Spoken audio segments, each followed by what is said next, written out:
Olá, iniciamos mais um vídeo para mais um capítulo de A História, a Bíblia contada como a sua história do começo ao fim. Aqui neste canal eu te ajudo a ler a Bíblia de uma forma simples. Então, se você ainda não se inscreveu, se inscreva, não deixe de curtir o vídeo, compartilhar, comentar e deixar as suas sugestões. São áudios simples que você pode ouvir quando você estiver indo para o seu trabalho, nos seus afazeres domésticos, na hora que você for dormir. O mais importante é sempre reservar um tempo do seu dia para meditar nas palavras deste livro, que são fonte de vida para a nossa vida. Então, vamos para mais um capítulo. Capítulo 20. Daniel no exílio. Daniel e mais 3 jovens estavam entre os que foram levados à Babilônia em 605 a.C., na primeira deportação de judeus anterior à queda de Jerusalém. Esses personagens se tornaram o mais famoso quarteto dos heróis do Velho Testamento. Adaptaram-se com sucesso à perda de seu lar e de suas famílias e sobreviveram ao aprendizado duro dos costumes estrangeiros.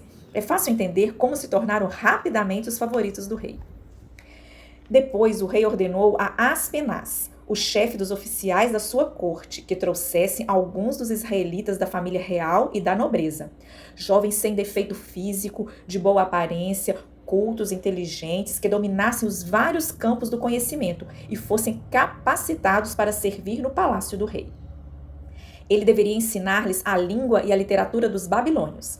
De sua própria mesa, o rei designou-lhes uma porção diária de comida e vinho. Eles receberiam um treinamento durante 3 anos e depois disso passariam a servir o rei. Entre esses estavam alguns que vieram de Judá: Daniel, Ananias, Misael e Azarias. O chefe dos oficiais deu-lhes novos nomes. A Daniel deu o nome de Beltesazar, a Ananias, Sadraque, a Misael, Mesaque e a Azarias, Abidnego. Daniel, contudo, decidiu não se tornar impuro com a comida e com o vinho do rei e pediu ao chefe dos oficiais permissão para se abster deles. E Deus fez com que o homem fosse bondoso para com Daniel e tivesse simpatia por ele. Apesar disso, ele disse a Daniel: eu tenho medo do rei, o meu senhor, que determinou a comida e a bebida de vocês. E se ele os achar menos saudáveis que os outros jovens da mesma idade? O rei poderia pedir a minha cabeça por causa de vocês. Daniel disse então ao homem que o chefe dos oficiais tinha encarregado de cuidar deles, e de Ananias, Misael e Azarias: eu peço que faça uma experiência com seus servos durante 10 dias. Não nos dê nada além de vegetais para comer e água para beber. Depois compare a nossa aparência com a dos jovens que comem a comida do rei e trate os seus servos de acordo com o que você concluir. Ele concordou e fez a experiência com eles durante 10 dias. Passados 10 dias, eles pareciam mais saudáveis e mais fortes do que todos os jovens que comiam a comida da mesa do rei. Assim, o encarregado tirou a comida especial e o vinho que haviam sido designados e, em lugar disso, lhes dava vegetais. A esses 4 jovens, Deus deu sabedoria e inteligência para conhecerem todos os aspectos da cultura e da ciência. E Daniel, além disso, sabia interpretar todo tipo de visões e sonhos. Ao final do tempo estabelecido pelo rei para que os jovens fossem trazidos à sua presença, o chefe dos oficiais os apresentou a Nabucodonosor. O rei conversou com eles e não encontrou ninguém comparável a Daniel, Ananias, Misael e Azarias, de modo que eles passaram a servir o rei. O rei lhes fez perguntas sobre todos os assuntos que exigiam sabedoria e conhecimento, e descobriu que eram 10 vezes mais sábios do que todos os magos e encantadores de todo o seu reino. Daniel permaneceu ali até o 1º ano do rei Ciro. O sonho de Nabucodonosor. No 2º ano de seu reinado, Nabucodonosor teve sonhos. Sua mente ficou tão perturbada que ele não conseguiu dormir. Por isso, o rei convocou os magos, os encantadores, os feiticeiros e os astrólogos para que lhe dissessem o que ele havia sonhado. Quando eles vieram e se apresentaram ao rei, este lhes disse: tive um sonho que me perturba e quero saber o que significa. Então os astrólogos responderam em aramaico ao rei: ó rei, vive para sempre. Conta os sonhos aos teus servos e nós o interpretaremos. O rei respondeu aos astrólogos: essa é a minha decisão. Se vocês não me disserem qual foi o meu sonho e não o interpretarem, farei que vocês sejam cortados em pedaços e que as suas casas se tornem montes de entulho. Mas, se me revelarem o sonho e o interpretarem, eu darei a vocês presentes, recompensas e grandes honrarias. Portanto, revele-me o sonho e a sua interpretação. Mas eles tornaram a dizer: conte o rei o sonho a seus servos e nós o interpretaremos. Então o rei respondeu: já descobri que vocês estão tentando ganhar tempo, pois sabem da minha decisão. Se não me contarem o sonho, todos vocês receberão a mesma sentença, pois vocês combinaram enganar-me com mentiras, esperando que a situação mudasse. Contem-me o sonho e saberei que vocês são capazes de interpretá-lo por mim. Os astrólogos responderam ao rei: não há homem na terra que possa fazer o que o rei está pedindo. Nenhum rei, por maior e mais poderoso que tenha sido, chegou a pedir uma coisa dessas a nenhum mago, encantador ou astrólogo. O que o rei está pedindo é difícil demais. Ninguém pode revelar isso ao rei, senão os deuses, e eles não vivem entre os mortais. Isso deixou o rei tão irritado e furioso que ele ordenou a execução de todos os sábios da Babilônia. E assim foi emitido um decreto para que fossem mortos todos os sábios. Os encarregados saíram à procura de Daniel e dos seus amigos, para que também fossem mortos. Arioque, o comandante da guarda do rei, já se preparava para matar os sábios da Babilônia, quando Daniel dirigiu-se a ele com sabedoria e bom senso. Ele perguntou ao oficial do rei: por que o rei emitiu um decreto tão severo? Arioque explicou o motivo a Daniel. Diante disso, Daniel foi pedir ao rei que ele desse um prazo e ele daria a interpretação. Daniel voltou para casa, contou o problema aos seus amigos, Ananias, Misael e Azarias, e lhes pediu que rogassem ao Deus dos céus que tivesse misericórdia acerca desse mistério, para que ele e seus amigos não fossem executados com os outros sábios da Babilônia. Este mistério, então, foi revelado a Daniel de noite, numa visão. Daniel louvou ao Deus dos céus e disse: louvado seja o nome de Deus para todo sempre. A sabedoria e o poder a ele pertencem. Ele muda as épocas e as estações, destrona reis e os estabelece. Dá sabedoria aos sábios e conhecimento aos que não sabem discernir. Revela coisas profundas e ocultas. Conhece o que jaz nas trevas, e a luz habita com ele.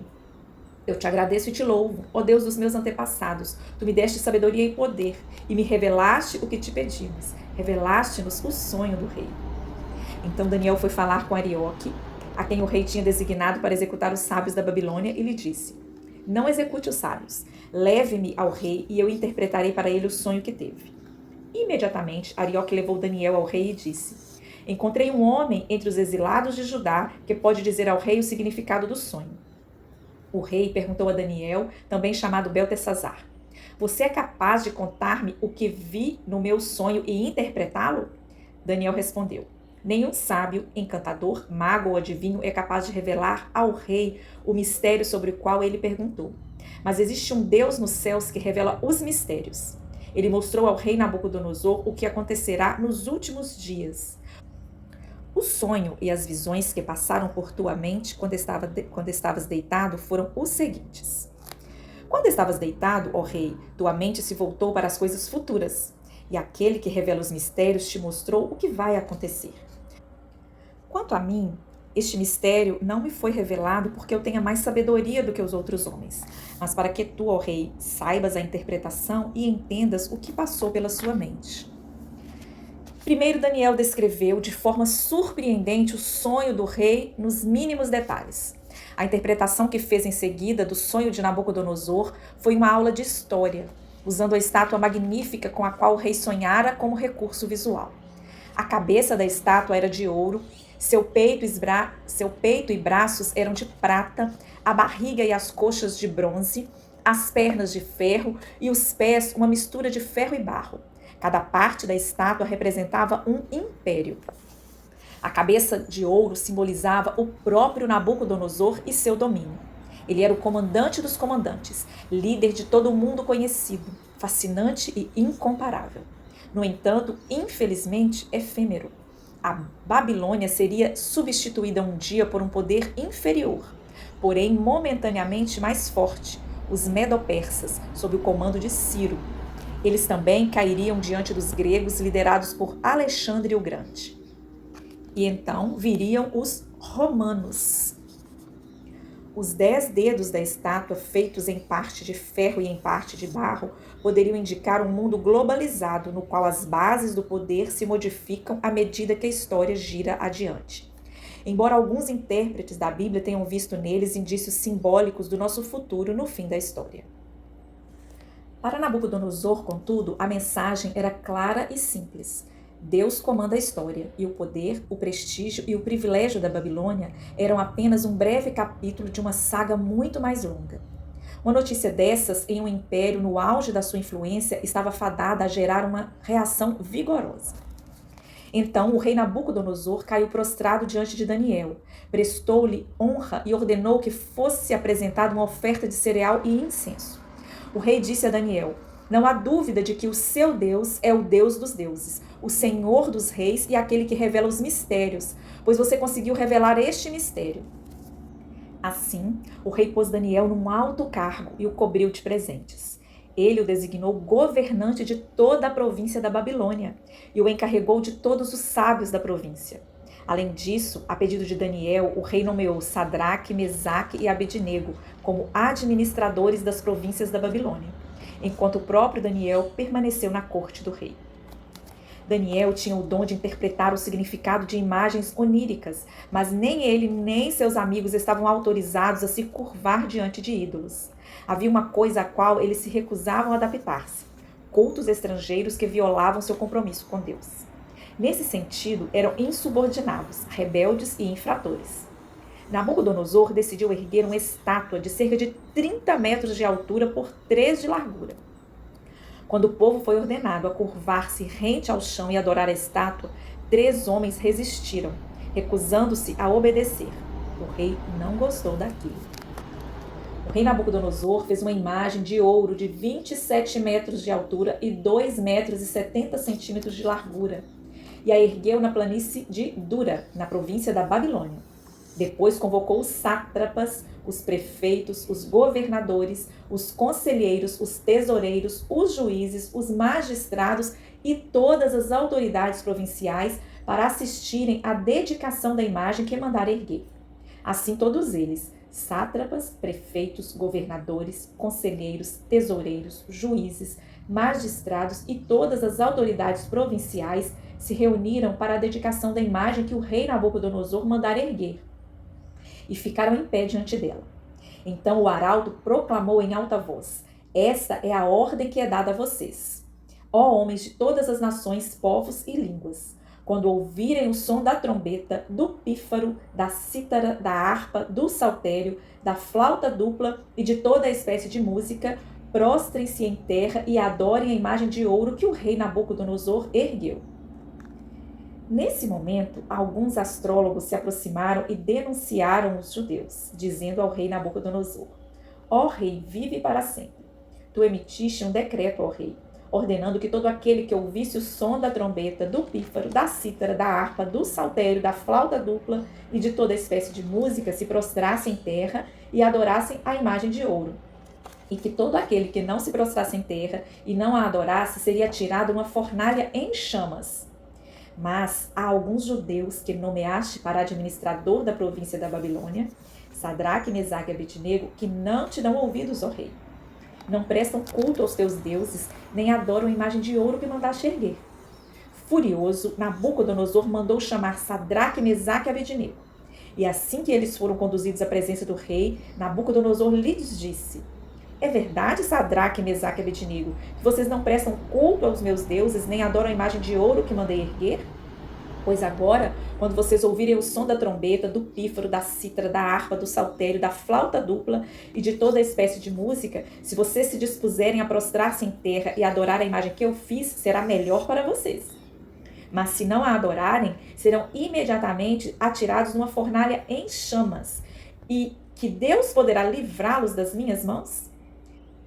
Sadraque, Mesaque e Abednego responderam ao rei: ó Nabucodonosor, não precisamos defender-nos diante de ti. Se formos atirados na fornalha em chamas, o Deus a quem prestamos culto pode livrar-nos, e ele nos livrará das tuas mãos, ó rei. Mas se ele não nos livrar, saiba, ó rei, que não prestaremos culto aos teus deuses, nem adoraremos a imagem de ouro que mandaste erguer. Nabucodonosor ficou tão furioso com Sadraque, Mesaque e Abednego que o seu semblante mudou. Deu ordens para que a fornalha fosse aquecida 7 vezes mais do que de costume e ordenou que alguns dos seus soldados mais fortes do seu exército amarrassem Sadraque, Mesaque e Abednego e os atirassem na fornalha em chamas. E os 3 homens, vestidos com seus mantos, calções, turbantes e outras roupas, foram amarrados e atirados na fornalha extraordinariamente quente. A ordem do rei era urgente, e a fornalha estava tão quente que as chamas mataram os soldados que levaram Sadraque, Mesaque e Abednego. E estes caíram amarrados dentro da fornalha em chamas.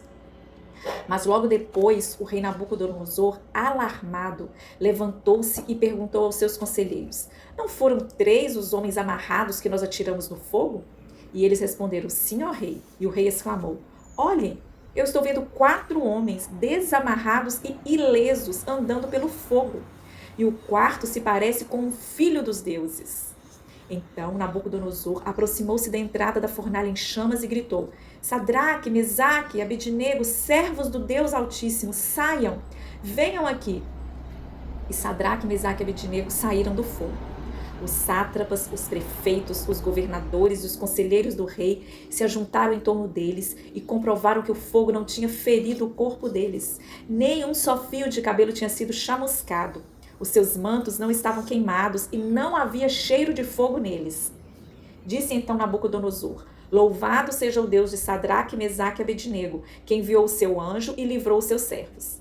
Eles confiaram nele, desafiaram a ordem do rei, preferindo abrir mão da sua vida e prestar culto e adorar a outro Deus que não fosse o seu próprio Deus.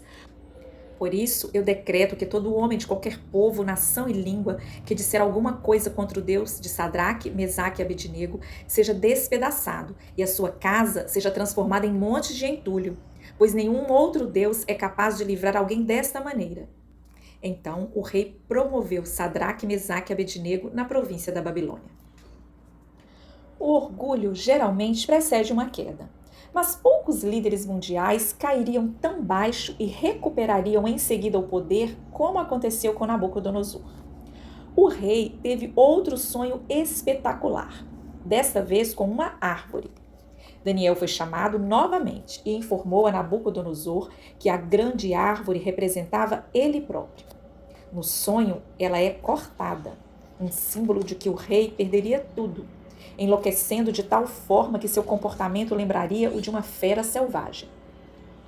Um ano depois, quando palavras de orgulho arrogante encheram seus lábios, Nabucodonosor foi subitamente acometido por um distúrbio mental, que lhe causou as formas mais graves de desorientação.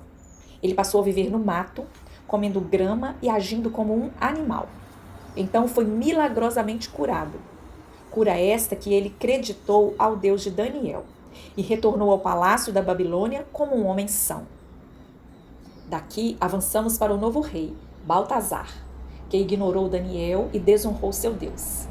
Certa vez, em uma festa de gala, Baltazar serviu seu melhor vinho em cálices retirados do templo sagrado de Jerusalém, e seus convidados beberam alegremente, rindo em tom de zombaria. De repente, no auge da festa, a mão grande e misteriosa de alguém surgiu e escreveu as seguintes palavras na parede da sala em que se dava o banquete: Mene, Mene, Tekel, Parsim. O rei ficou assustado e chamou Daniel para explicar aquilo. O significado da mensagem na parede era: tu foste pesado na balança e julgado em falta. O rei era poderoso, mas logo ele e o seu reino se tornariam fracos, alertou Daniel. Naquela mesma noite, enquanto a festa terminava, invasores persas cavalgaram vitoriosamente pelos portões da Babilônia e mataram o rei Baltazar. Daniel serviu ainda a outro rei e império com honra e distinção. Ele tornou-se um alto funcionário da coroa sob o comando de Dario, que provavelmente era a alcunha do rei Ciro da Pérsia durante seu reinado babilônico, ou o nome dado ao governante da região recém-nomeado por ele. Porém, o que acontece quando se misturam um novo rei, colegas invejosos e orações? Daniel na cova dos leões. Dario achou por bem nomear 120 sátrapas para governar todo o reino e designou 3 supervisores sobre eles, um dos quais era Daniel. Os sátrapas tinham que prestar contas a eles para que o rei não sofresse nenhuma perda. Ora, Daniel se destacou tanto entre os supervisores e os sátrapas por suas grandes qualidades que o rei planejava tê-lo à frente do governo de todo o império. Diante disso, os supervisores e os sátrapas procuraram motivos para acusar Daniel em sua administração governamental, mas nada conseguiram. Não puderam achar nele nenhuma falta, pois ele era fiel, não era desonesto nem negligente. Finalmente, esses homens disseram: jamais encontraremos algum motivo para acusar esse Daniel, a menos que seja algo relacionado com a lei do Deus dele.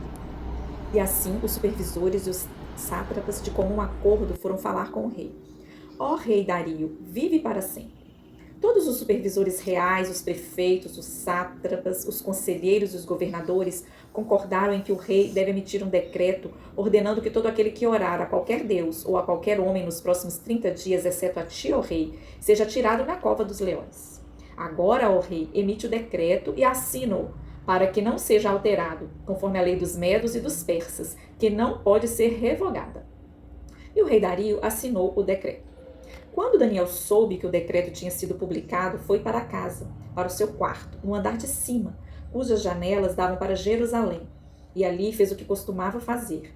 3 vezes por dia ele se ajoelhava e orava, agradecendo ao seu Deus. Então aqueles homens foram investigar e encontraram Daniel orando, pedindo ajuda a Deus. E foram logo falar com o rei acerca do decreto real. Tu não publicaste um decreto ordenando que nesses 30 dias todo aquele que fizer algum pedido a qualquer deus ou a qualquer homem, exceto a ti, ó rei, será lançado na cova dos leões? O rei respondeu: o decreto está em vigor conforme a lei dos medos e dos persas, que não pode ser revogada. Então disseram ao rei: Daniel, um dos exilados de Judá, não te dá ouvidos, ó rei, nem ao decreto que assinaste. Ele continua orando 3 vezes ao dia. Quando o rei ouviu isso, ficou muito contrariado e decidiu salvar Daniel. Até o pôr do sol, fez o possível para livrá-lo, mas os homens lhe disseram: lembra-te, ó rei, de que, segundo a lei dos medos e dos persas, nenhum decreto ou edito do rei pode ser modificado. Então o rei deu ordens e eles trouxeram Daniel e o jogaram na cova dos leões. O rei, porém, disse a Daniel: que o seu Deus, a quem você serve continuamente, o livre. Taparam a cova com a pedra, e o rei selou com o seu anel selo e com os anéis dos seus nobres, para que a decisão sobre Daniel não se modificasse. Tendo voltado ao palácio, o rei passou a noite sem comer e não aceitou nenhum divertimento em sua presença. Além disso, não conseguiu dormir. Logo ao alvorecer, o rei se levantou e correu para a cova dos leões. Quando ia se aproximando da cova, chamou Daniel em voz que revelava aflição. Daniel, servo do Deus vivo, será que o seu Deus, a quem você serve continuamente, pôde livrá-lo dos leões? Daniel respondeu: ó rei, vive para sempre. O meu Deus enviou o seu anjo, que fechou a boca dos leões. Eles não me fizeram mal algum, pois fui considerado inocente à vista de Deus. Também contra ti não cometi mal algum, ó rei. O rei muito se alegrou e ordenou que tirassem Daniel da cova. Quando o tiraram da cova, viram que não havia nele nenhum ferimento, pois ele tinha confiado no seu Deus. E, por ordem do rei, os homens que tinham acusado Daniel foram atirados na cova dos leões, junto com as suas mulheres e os seus filhos. E, antes de chegarem ao fundo, os leões os atacaram e despedaçaram todos os seus ossos.